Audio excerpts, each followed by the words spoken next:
Start कर दी क्या? नमस्कार दोस्तों। सविता जी है। सविता जी, आपकी उम्र क्या होगी? 64। कैसे, क्या तकलीफ है आपको, बताइए। मेरे को ये कंधे में प्रॉब्लम है। हाँ, नीचे ऊंचे करने में दिक्कत है, और ये साथ में ये नेक तक नेक जो पर है, में है। इसमें भी बहुत तो जैसे बंधा हुआ लग रहा ये कंधे का जो दर्द है या उठाने का जो दर्द है। है, आपको कितने टाइम से है? ये हो गया काफी टाइम, लेकिन मैं इग्नोर करती थी इसको कि चलो। अप्रोक्सीमेटली 1 साल 2 साल? हाँ, 1 साल, साल 1.5 साल तो हो साल गया। 1.5 साल हो गए। तो अब आपको कोई भी कंधे को ऊपर उठाया तो दर्द होता है। जी। तो एक बार आप हाथ उठा के दिखा सकते हैं? उठाइए, ये वाला उठाइए नॉर्मल पहले। इसमें कोई दिक्कत नहीं है ना? वो वाला उठा के दिखाइए। कोई दर्द? खिंचाव होता है। खिंचा हो रहा है अभी? अभी भी खिंचाव खिंचा हो ज्यादा रहा है, है। और अंदर से बाजू कांपती। बाजू का आपके नीचे रखिए इसको। साइड से उठाइए। साइड से साइड से। उठाइए। उठाइए, जितना उठेगा उठाइए। बस। बस इससे ऊपर पेन होता है? दर्द हो रही है, हाँ। दर्द हो रही है इसके ऊपर आप? दर्द हो रही है, अच्छा, जा ही नहीं पा रहे हो क्योंकि नहीं बहुत जा दर्द ही नहीं होता है। पा रहे। ठीक है, आप हाथ है ना ऐसे रखिएगा। आपको याद है लास्ट टाइम मैंने चेक किया था, हाथ ऐसे दिखाइए। हाँ, इस पोजीशन में इसको यहाँ रखना है ना? तो इसको हम बोलते हैं एम्प्टी कैन टेस्ट। तो इसमें हमने कंधे के मांस का पावर कितना है वो पता चलता है। मैं नीचे दबाऊंगा, आपको हाथों पर उठाना है, गिरने नहीं देना। उठाइए हाथ। हाँ, तो ये पेनफुल है और हाथ नीचे भी गिर रहा है ना? तो ये पेन पॉजिटिव है। ऐसे रखिए आप, हाथ से देखो इधर, नीचे नीचे नीचे रखो, चिपका के रखो। हाँ, इसको सीधा रखिए ना, अब नीचे घुमाना है बाहर की तरफ। हाँ, और अंदर रखो। मैं अंदर दबाऊंगा, आपको बाहर घुमाना है। घुमाइए पूरी ताकत लगा के, पूरी ताकत लगा के। हाँ, लेफ्ट तो ये राइट पेन भी है और मूवमेंट भी इनका वीक है। ठीक है, तो कल हम इनका ऑपरेशन करेंगे और दूरबीन से जो भी मांस फटा होगा उसको साफ करके जगह पे लगाएंगे। हड्डी जो बड़ी है उसको भी सफाई करके जगह पे करेंगे। और फिर धीरे धीरे इनकी जब रिकवरी हो जाएगी फिर हम बताएंगे कैसी रिकवरी है। ठीक है, thank you. Thank you madam. जैसे मैं।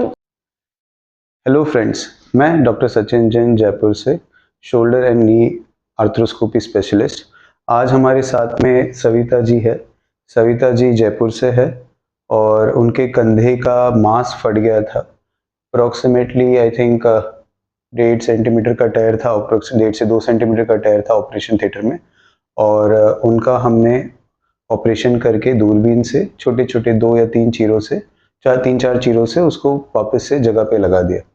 अब ऑपरेशन का इनका दूसरा दिन है आज, और हम जानते हैं सविता जी से कि इनके ऑपरेशन से पहले इन्होंने कितना इसको इग्नोर किया, और फिर आप हमारे पास आए, मेरे पास में डॉक्टर सचिन जैन और जीवन रेखा हॉस्पिटल में।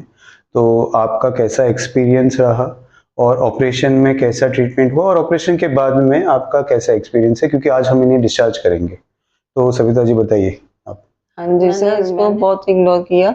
मैं जैसा हर चीज को लाइटली लेती हूँ, तो इसको मैंने लाइटली लिया। तो अप्रोक्सीमेटली आप मुझसे बात करिए। हाँ जी। अप्रोक्सीमेटली आप मुझे बताइए कि ये कब आपका दर्द शुरू हुआ था, कितने महीने कितने साल पहले? मतलब 1.5-2 साल तो आराम से हो अच्छा, गए। 1.5-2 साल से ये चल ही रहा था थोड़ा मैं थोड़ा करके। असल में क्या है, एक बार बड़ी स्पीडली स्कूटर से आ रहे थे हम लोग। ओके। तो स्कूटर से स्लिप हो गई। तो कंधे के बल गिर ये राइट साइड कंधे के बल पे मैं अच्छा, गिरी थी। उसके बाद? मेरी उंगली भी थोड़ी सी हो गई थी। ओके। तो लेकिन मैंने उंगली का तो ट्रीटमेंट कर लिया, और इसको मैंने बहुत लाइटली लिया। हाँ चलो ठीक हो जाएगा, हो जाएगा। तो डॉक्टरों के पास गए होगे, दवाई ले ली फिर? नहीं दवाई ली नहीं, बस यही अच्छा। प्रॉब्लम है, मैं दवाई नहीं लेती, बस अच्छा, इग्नोर करती हूँ, हर चीज को ओके। लाइटली लेती हूँ। फिर आपका और दर्द बढ़ते फिर गया? जब मेरे को ये हुआ कि मेरे ना यहाँ पे इस कंधे के साइड में मेरे को ऐसे लगे जैसे यहाँ से ना टीस उठ रही है। अच्छा। तो भी मैंने इसको लाइटली लिया। फिर मेरे को ये लगा, कई बार मैं इनको बोलती थी, मेरे को ऐसे लगता है जैसे यहाँ पे कोई फ्रैक्चर हो गया है, जैसे हेयर कुछ तो जोर से लगी हुई है, कुछ तो खराब है। यहाँ पे कुछ खराबी है। मेरे को कभी लगता था कि यहाँ पे जैसे कुछ फ्रैक्चर हो गया है। तो फिर मैं इनको लाइटली वे में इनको बोलती थी कभी कोई बीच तो फिर छोड़ देते थे, फिर ठीक हो जाता था, फिर ठीक तो होता ही नहीं, ठीक तो हुआ ही नहीं। तो और फिर बढ़ता बढ़ता बढ़ गया जब, तो इन्होंने पहले शोल्डर का यहाँ पे ट्रीटमेंट लिया था। ओके। तो फिर मैंने इनको बोला जहाँ से आपने लिया था वहीं से दिखाते हैं। मैं तो वो तो बाई चांस डॉक्टर है नहीं, तो आप मेरे पास आए तो फिर आप आपके पास आए, फिर आपने जैसे जैसे गाइड किया मैंने वैसे किया, दवाई दी, रेडियोग्राफी कराई, तो लेफ्ट शोल्डर तो मेरा फ्री हो गया, लेकिन राइट नहीं हो पा रहा था। ठीक है। और जैसे वो डॉक्टर अमरीश जी ने स्ट्रेचिंग के लिए बताया था वैसे किया, 1-2 बार किया, मेरे को ना उससे और ज्यादा तकलीफ हो गई। फिर हमने एमआरआई कराई, फिर अब मैंने वो छोड़ दिया, दवाई भी खा ली तो भी सही नहीं हुआ, फिर एमआरआई करवाई, एमआरआई करवाने के बाद फिर जो रिपोर्ट आई, फिर आपने जो गाइड तो मैंने बताया कि 2 सेंटीमीटर 1.5 सेंटीमीटर का टेयर है, कि मांस फट गया है और इसको तो ऑपरेशन का कैसा आपका एक्सपीरियंस था? सर्जरी के पहले, सर्जरी के टाइम पे कैसा हुआ आपका? आपने सुनाई दे रहे थे, मैं आपको बात भी कर रहा था, बट आई थिंक आप सो गए थे। नहीं, मेरा एक्सपीरियंस यहाँ पे बहुत अच्छा था। डॉक्टर आपका नेचर भी बहुत अच्छा था, कोऑपरेटिव है, स्टाफ कोऑपरेटिव है। ऑपरेशन के बाद बेसिकली क्या होता है कि लोगों को एक तो ऑपरेशन की तरफ जाने में डर लगता है जी, ऑपरेशन कराने में, यार नहीं ऑपरेशन मत कराओ, काम खराब हो जाएगा। ये चीज एक लोगों की मन की धारणा हमेशा ही होती है, आपकी भी थी, और इसी वजह से आपने नहीं 1.5-2 सर, साल मैंने ये इसको भले आप मेरे को प्लस पॉइंट बोलिए तो माइनस पॉइंट बोलिए, मैं किसी चीज से घबराती नहीं हूँ। अच्छा, बहुत बढ़िया बात। और तो और मेरा मतलब तो डिसीजन अच्छा हो गया और फटाफट हो गया। बेसिकली हमने 3-4 दिन पहले ही एमआरआई करे, आपने बोला कि सर ठीक है हम ऑपरेशन के लिए तैयार हैं। तो ऑपरेशन आपका जब हो गया उसके बाद हस्बैंड भी बिल्कुल किसी बात को इग्नोर नहीं करते, फौरन हाथों हाथ, कुछ पता चला हाथों हाथ करना है, बहुत अच्छी बात इसको है, बिल्कुल इग्नोर नहीं करना, बहुत अच्छी बात है सब। तो हम अपने पेशेंट्स को भी यही कहेंगे कि प्लीज ये चीजों को इग्नोर ना करें, क्योंकि अगर अर्लियर ये बहुत ही छोटा टायर था, 1.5 सेंटीमीटर बहुत बड़ा टायर नहीं, लोग 5-5 सेंटीमीटर टायर लेके आते हैं, तो ऐसे टायर्स में हमारे लिए बहुत टेक्निकली चैलेंजिंग होता है और हम रिजल्ट भी देने में थोड़े से कमी होती है। अब ऑपरेशन के बाद में आपका सेकेंड डे है, पेन में कमी आ गई है ऑपरेशन के बाद, है ना, और एक्सरसाइज भी आपको मैंने खुद सिखवाई है और फिजियोथेरेपिस्ट भी आपको करवा रहे हैं।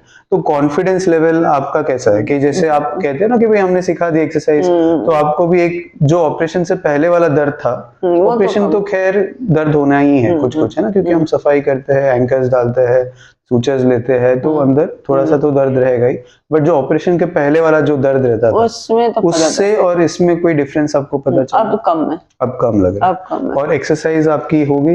एक्सरसाइज हो गई और मैं पूरे ध्यान से करूंगी एक्सरसाइज भी, क्योंकि एक्सरसाइज का एक बहुत बड़ा महत्व है ऐसे केसेस में।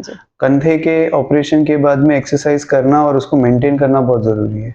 हमको उतना ही एक्सरसाइज करना है जितना बताया गया है, बिकॉज क्या होता है कि इनिशियली पहले 2 हफ्ते में हमको जो टिश्यूज है उसको हील होने का टाइम देना है, तो हम एग्रेसिवली सारा उठाना नहीं कर सकते, तो हमको स्लोली एक्सरसाइजेस को बढ़ाना पड़ेगा। तो 2 हफ्ते में इनिशियली जो थोड़ी सी चिपकावट हो जाएगी, तब तक आपको पैसिवली कोई उठाएगा, है ना, तो अप्रोक्सीमेटली 90 डिग्री तक आपका मूवमेंट आ जाए, ये थोड़ा सा 80-90 डिग्री तक आ जाए, आपकी कंधा फ्री हो जाए, वो हमको बेसिक एक्सरसाइजेस 2 हफ्ते तक करनी है।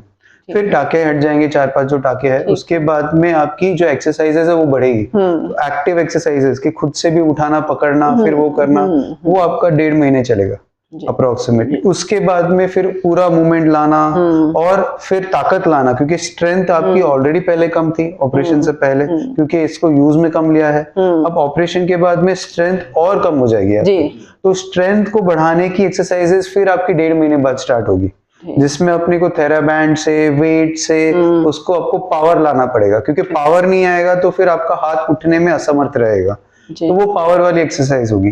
तो ये 3 to 6 मंथ्स का पूरा पीरियड है, ग्रेजुअल ट्रीटमेंट है। पेशेंट्स को लगता है कि भाई ऑपरेट करा लिया और हाथों हाथ 1 महीने में आपका जैसे था वैसे हो जाए, ऐसा नहीं होता है, क्योंकि बॉडी को हील होने का टाइम देना है, मसल्स को स्ट्रेंथ लाने का टाइम देना है। फिर जब आपकी टीम वर्क, जैसे आप और हम दोनों हैं, साथ साथ जब चलेंगे तब इसका रिजल्ट आएगा, है ना। अब रिजल्ट में भी बहुत बारी होता है कि सर हमको 100% जैसा था वैसा हो जाए, ये भी कभी कभी अपने लिए एक वर्ड्स का समझ है। हम चाहेंगे कि हम अपनी तरफ से काम पूरा 100% करें, पेशेंट को ठीक करने का पूरी हमको चाहिए। कोई डॉक्टर ये नहीं चाहेगा कि पेशेंट 100% ठीक नहीं हो। हम जब सर्जरी करते हैं, जितना उनको देते हैं, सारी चीजें चाहते हैं कि 100% ठीक हो जाए, बट बॉडी की भी एक हीलिंग कैपेसिटी होती है, बॉडी की भी एक अपनी ही हीलिंग का क्षमता होती है। तो हम कहते हैं कि 80, 85, 90% तक भी हीलिंग हो जाए, आप नॉर्मली जैसे पहले थे उससे 90% भी हो जाए, तो हमारा ऑपरेशन सक्सेसफुल है और बढ़िया है। तो आई होप आप अच्छे से एक्सरसाइज करोगे और ठीक रहेगी। बाकी कोई भी चीजें होगी आप हमसे कांटेक्ट करेंगे हमेशा ही, और मैं आपको ऑलवेज हेल्प करूंगा। Thank you. Thank you.